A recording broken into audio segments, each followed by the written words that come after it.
Bisa Anda kembali lagi di iNews Prime dan kami akan mengajak Anda untuk bergabung bersama kami untuk memberikan pendapat di line telepon di 021 392 7456 di 021 392 7456. Saya ke Bung Abdul Hoir. Bung Abdul Hoir, kalau kita pahami bersama bahwa aparat kepolisian sudah melakukan pencekalan terhadap Firza Hussein untuk tidak bepergian ke luar negeri. Satu-satunya yang masih di luar negeri adalah Rizik Syihab. Apakah Anda mengetahui posisi pastinya di mana?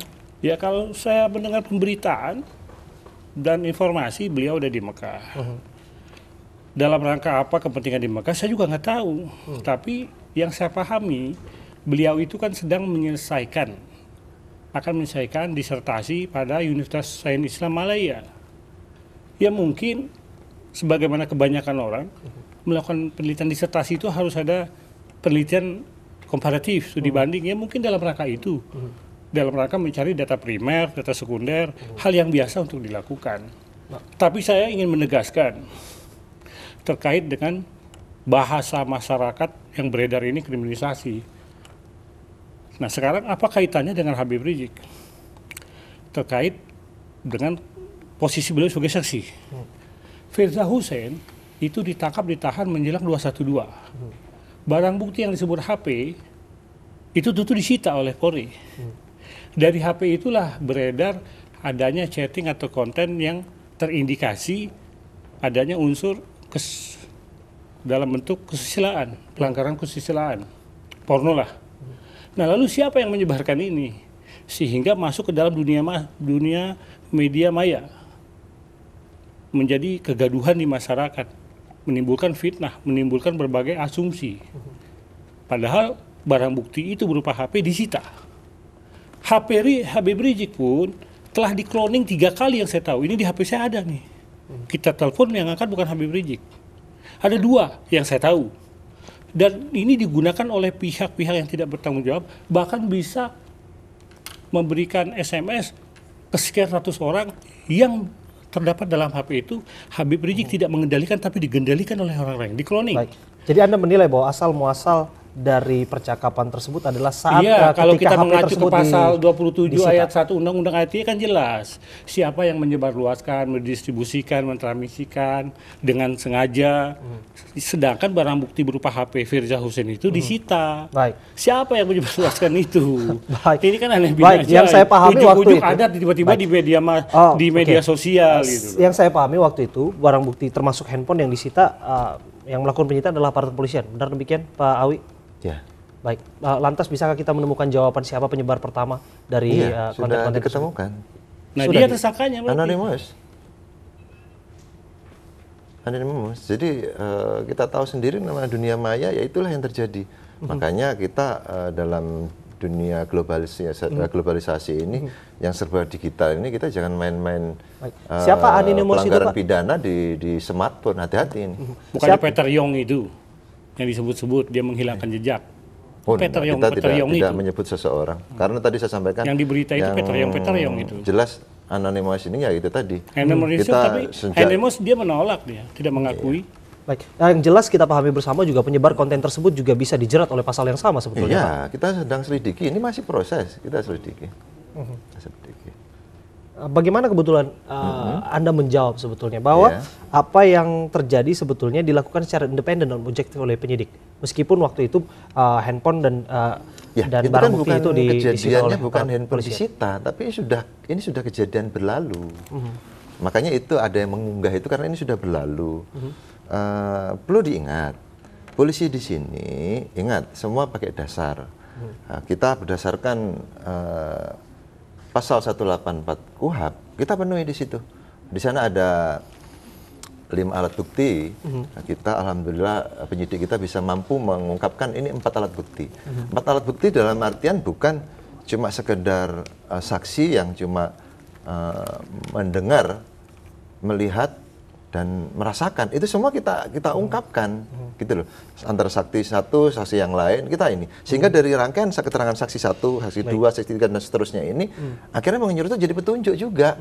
Di samping itu dikuatkan oleh keterangan ahli. Baik. Terus kemudian lebih kuat lagi, ada keterangan surat. Baik.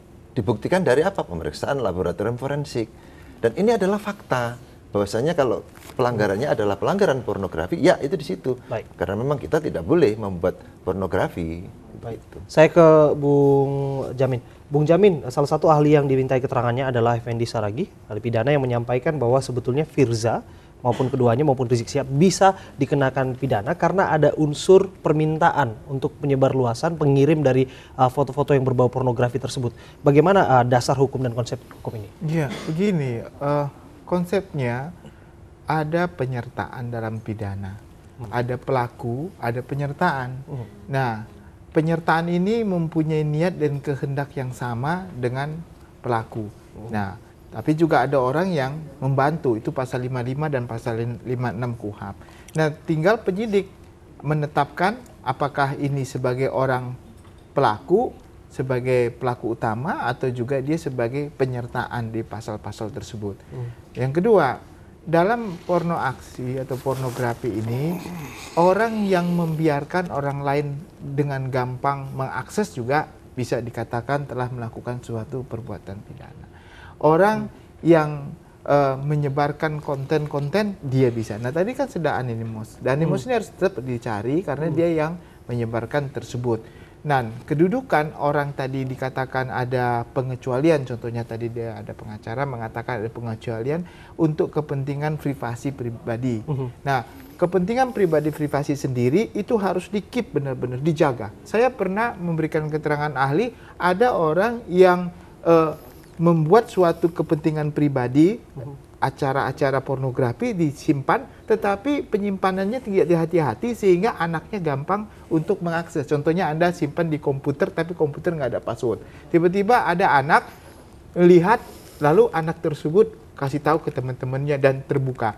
Nah, itu artinya dia juga dapat dipidana karena apa? Faktor kelalaian. Ya, kelalaian karena dia tidak hati-hati dalam menempatkan faktor pornografi Ya, tersebut. dulu Itu bisa rumusan terjadi, pasalnya. begitu. Kalau pasal 8 itu bukan kelalaian, itu jelas dengan sengaja itu.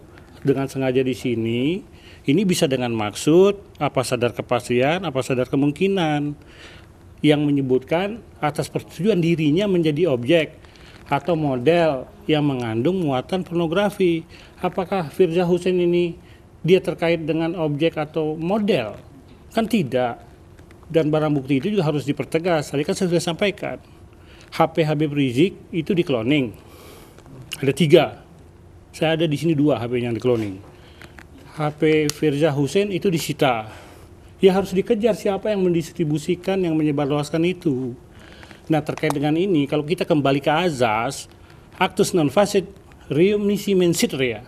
Seseorang itu tidak dapat dianggap dikatakan bersalah sepanjang tidak ada kesalahan pada dirinya. Gencraft Zonder School. Hukum pidana Indonesia memisahkan antara perbuatan pidana dengan pertanggungjawaban pidana. Bisa saja orang telah memenuhi unsur perbuatan pidana, tetapi tidak dapat dimintakan pertanggungjawaban pidana karena tidak ada unsur kesalahan sebagai subjektif orak element, walaupun dia telah memenuhi unsur delik. Nah, ini bagaimana sifat melawan hukumnya? Karena ada pengecualian di pasal 4, pasal 6 itu. Nah, ini harus hati-hati menerapkan undang-undang pornografi ini, apalagi ITA. Jadi kita harus jelas.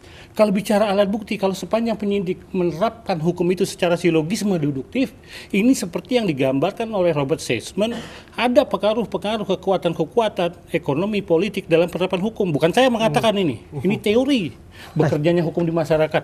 Robert Sesman, setiap orang pasca sarjana pasti tahu itu teori.